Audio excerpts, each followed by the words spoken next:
Good morning students. BSc part second Hindi plus English medium online classes में आपका स्वागत है। आज हम पढ़ेंगे वेजिटेटिव रिप्रोडक्शन के बारे में, कायिक जनन के बारे में। हमने इससे पहले वाली क्लास में क्या पढ़ा था? हमने इससे पहले वाली क्लास में एनाटॉमी पढ़ी थी, रूट, स्टेम और लीफ की, जड़, तना, पत्ती की, आकार की। आज हम पढ़ेंगे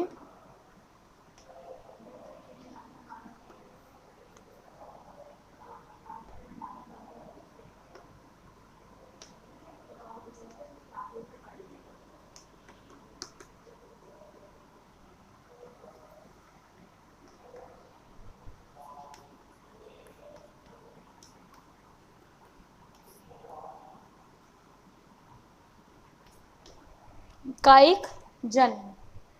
ठीक है, इसके बारे में हम पढ़ेंगे। तो इसमें क्या होता है?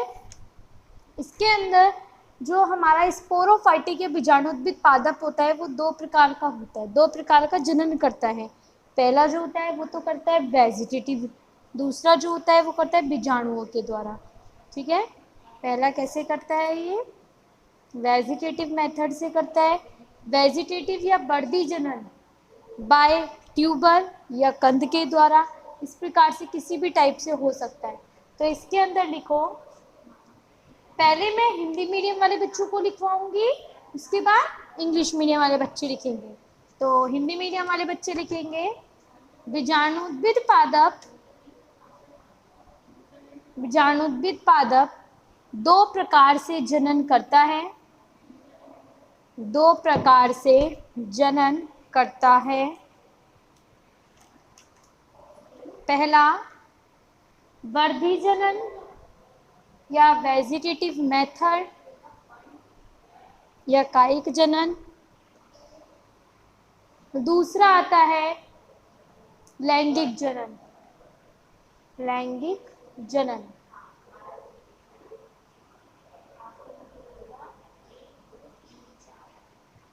तो वेजिटेटिव रिप्रोडक्शन डालो।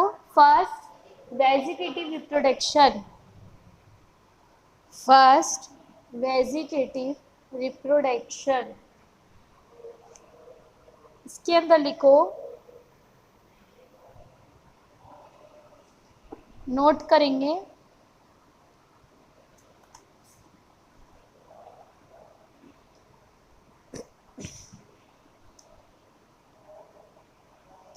कंद अंडाकार और मटर के दाने के समान होती है। कंद की संरचना अंडे के समान या गोलाकार और मटर के दाने के समान संरचना होती है।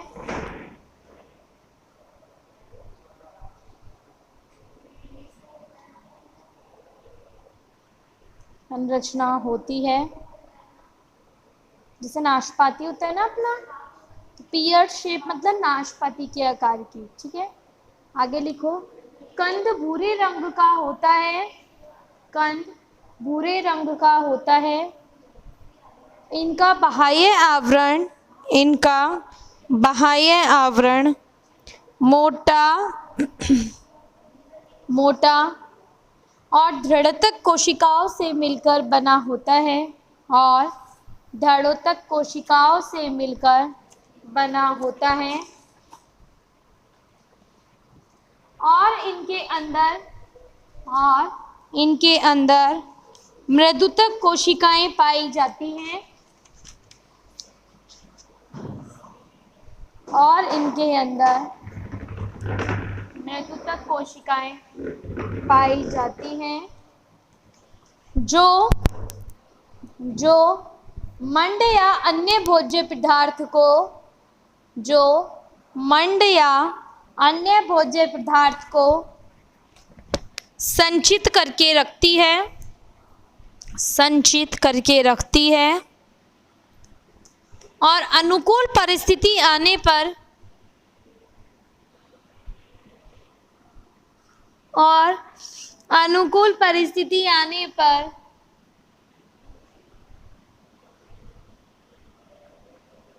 नए पादप को जन्म देती है। या नया पादप बनाती है।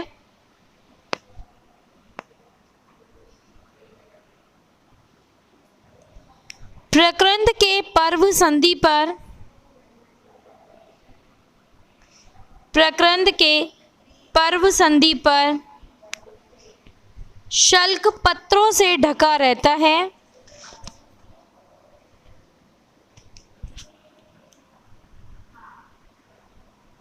शल्क पत्रों से ढका रहता है जिसे प्राइमोर्डिया कहते हैं।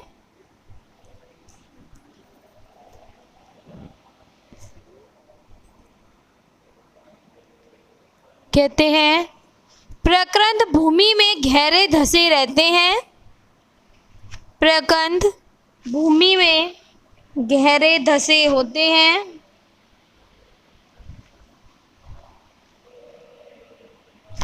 तथा यह गल जाते हैं।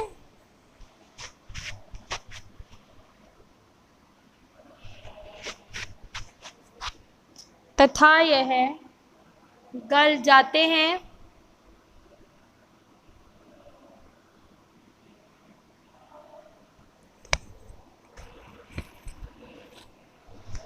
प्राइमोर्डिया क्रियाशील होकर,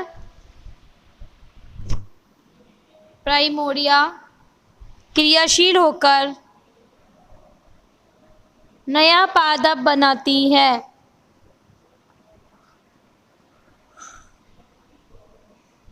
नया पादप बनाती है। ठीक है, ये हो गया वेजिटेटिव रिप्रोडक्शन। अब हम बात करेंगे इंग्लिश मीडियम वाले स्टूडेंट्स, नोट करेंगे, लिखें।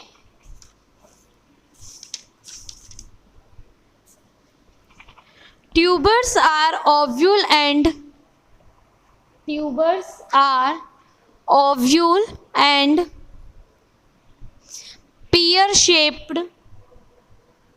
pear shaped and developed due to irregular growth of some branch buds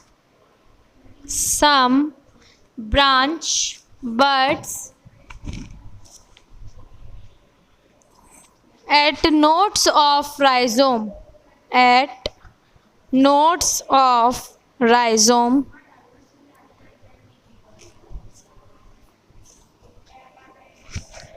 Tuber is surrounded by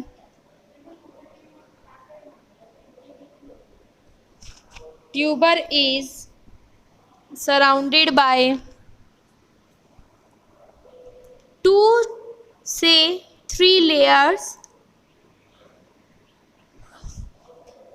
to three layers of sclerenchyma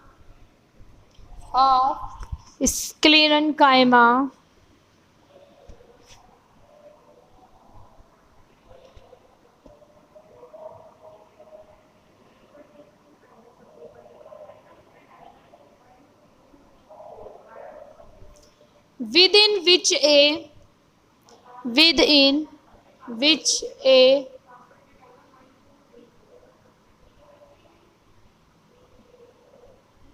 parenchymatous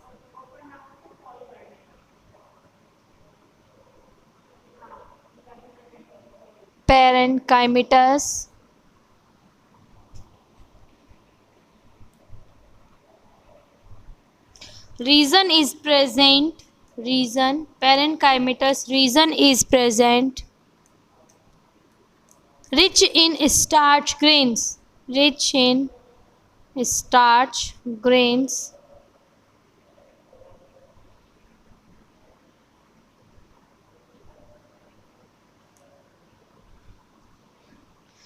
Tubers remain in soil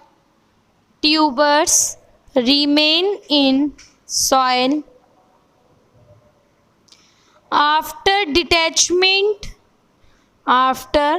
detachment from the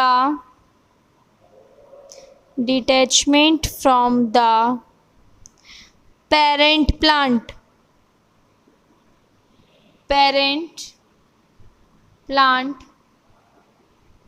in favorable conditions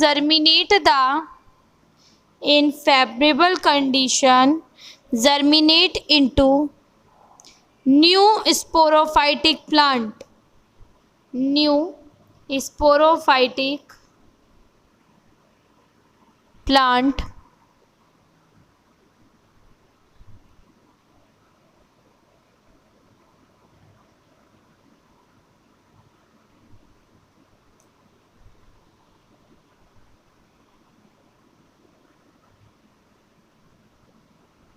लिख लिया।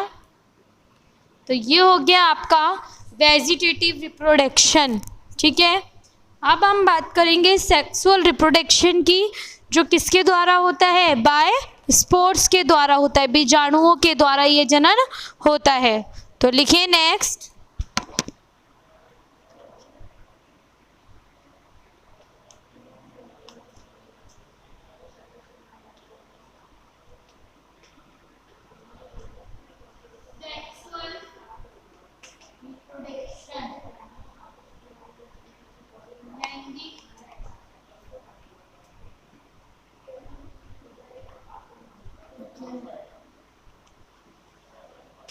लैंगिक जनन। ठीक है, लैंगिक जनन किसके द्वारा होता है? By spores. तो लिख लो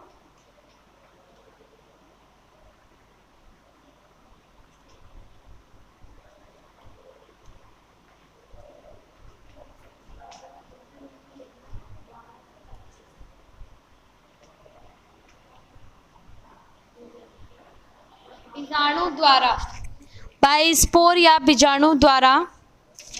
पहले हम इसका डायग्राम देख लेते हैं, ठीक है, इसके बाद हम इसका लिखेंगे।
देखो ये है इसका एलएस, ठीक है। एलएस पार्ट है मॉलिक्यूलर या अनरिलेटेड पार्ट है स्ट्रोबिलस का। तो ये है इसका कॉनिकल पार्ट है, ठीक है, जो स्ट्रोबिलस है। इसके अंदर ये क्या है, स्पोर्स है, ये कॉन लाइक स्ट्रक्चर है। इसके अंदर क्या है, स्पोर्स हैं छोटे छोटे। इन स्पोर्स का क्या, ये कैसे होते हैं, होमोस्पोर्स होते हैं। होमोस्पोर्स का मतलब दोनों सारे स्पोर्स एक समान संरचना में है, ठीक है। ये इसका नोड पार्ट है, जिससे नीचे वाला पार्ट इंटरनोड पार्ट, ठीक है। अब हम बात करते हैं इसके एलएस। एलएस में देखो इस टाइप से स्पोरेंजिया के अंदर स्पोर्स लगे रहते हैं। इसके अंदर एक और स्ट्रक्चर इसके अंदर लगे हुए हैं स्पोर्स, इसको बोलते हैं स्पोरेंजिया, ठीक है। स्पोरेंजिया किसके ऊपर लगे हुए हैं, स्टार्च के ऊपर। और स्टार्च किसके साथ जॉइंट है, प्लेट किसके साथ जॉइंट है, ये स्पोर्स है। और नीचे का लास्ट वाला पार्ट है इसका एंड, ठीक है। मैं आपको एक बार दोबारा बताती हूँ, देखें ये है इसका एलएस पार्ट, किसका, स्ट्रोबिलस का, ठीक है। ये इसका कॉर्निकल शेप लाइक स्ट्रक्चर है। इसके अंदर क्या है, स्पोर्स है। ये स्पोर्स कैसे हैं, होमोस्पोर्स है, मतलब समबीजाणु है, क्योंकि इनकी सबकी संरचना एक समान है, ठीक है। फिर होमोस्पोर्स के नीचे वाला भाग जिससे ये जुड़ा हुआ है, स्ट्रोबिलस या शंकु जिससे जुड़ा हुआ है, वो है नोड या फिर पर्व संधि, ठीक है। ये है इसकी पर्व, इंटरनोड। फिर हम इसके बात करते हैं एलएस की। तो एलएस का देखेंगे, ये स्ट्रक्चर है। इसमें जो ये गोल वाली स्ट्रक्चर है, ये है स्पोरेंजियम, ठीक है, या बीजाणुधानी दर। और इसके अंदर क्या भरे हुए हैं, स्पोर्स या फिर बीजाणु इसके अंदर भरे हुए हैं, ठीक है। और जो स्पोरेंजियम है, ये किस पे लगी हुई है, स्टार्क पे लगी हुई है, एक व्रंत पे लगी हुई है, ठीक है। जो ये स्पोरेंजियम आपको दिख रही है, ये किस पे लगी हुई है, व्रंत के सहारे लगी हुई है। और ये व्रंत आपस में मिलके क्या बना रहे हैं, प्लेट डिस्क बना रहे हैं, ठीक है। इसके लास्ट वाला जो पार्ट होता है, लीफ लाइक स्ट्रक्चर होती है, उसको बोलते हैं एनुलस। इसको बना लीजिए, फिर इसके बारे में लिखेंगे हम।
इसमें लिखो, पहले बीजाणुओं के द्वारा डाला है टॉपिक, इसमें डायग्राम बना दिया है, और इसमें पहले थोड़ा सा लिख लेते हैं, ठीक है। लिखो, इक्विसिटम में सम बीजाणु, इक्विसिटम में सम बीजाणु बीजाणुधानियों में बनते हैं, बीजाणुधानियों में बनते हैं।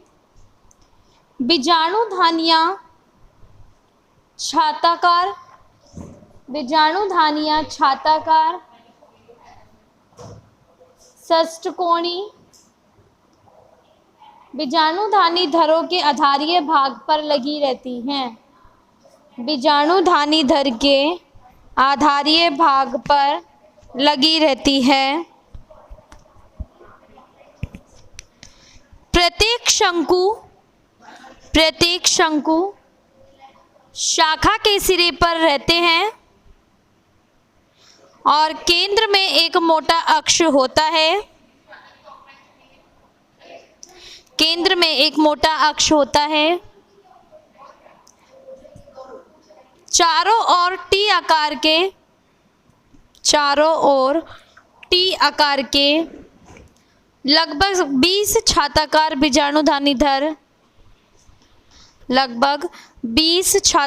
बीजाणुधानीधर समकोण पर लगी रहती हैं। प्रत्येक बीजाणुधानीधर के 2 भाग होते हैं। प्रत्येक बीजाणुधानीधर के 2 भाग होते हैं। पहला व्रंत जो केंद्रीय अक्ष से जुड़ा रहता है। पहला व्रंत जो केंद्रीय अक्ष से जुड़ा हुआ रहता है। दूसरा छाताकार प्लेट जो व्रंत के ऊपरी भाग से जुड़ा रहता है। जो व्रंत के ऊपरी भाग से जुड़ा रहता है, जिसमें 5 से 10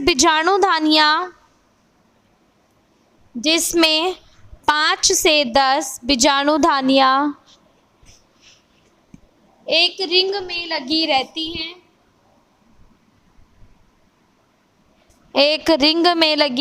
हैं।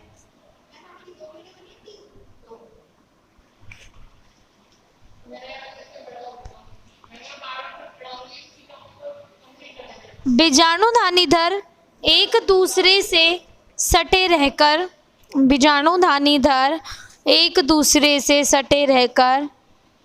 बीजाणुधानियों की रक्षा करते हैं। शंकु के आधारीय भाग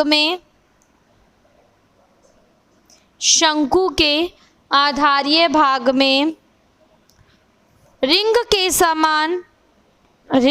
समान बाह्य वृद्धि पाई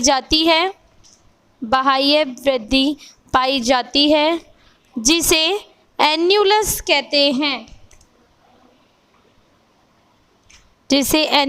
कहते हैं। शंकु में असंख्य और अगुणित समबीजाणु बनते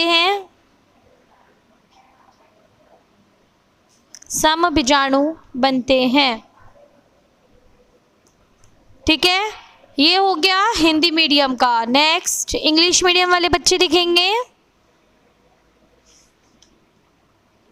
लिखो, equisetum is a homosporous pteridophyte. Equisetum is a homosporous pteridophyta. Spores develop within sporangia. Born on sporangiophore.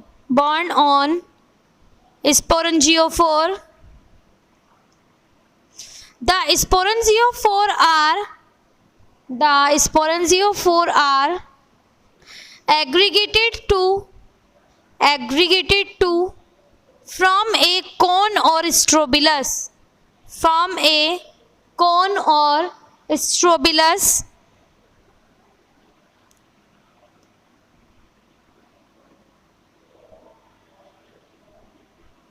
The strobilus has a central strobilus axis. The strobilus has a central strobilus axis and a large number of sporangiophore.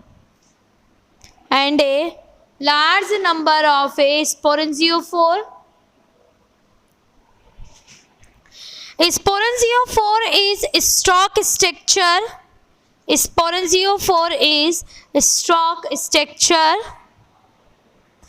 with a hexagonal plate disc, with a hexagonal plate disc, 5 to sac-like structure, 5 to sac-like structure, 5 to 10 sac-like structure. Sporangia are present on the, sporangia are present on the underside of plate disc, underside of plate disc. A hole of scale-like outgrowth, a hole of scale-like outgrowth is present at the, is present at the base of strobilus, base of strobilus, which is called as, which is called as annulus, annulus.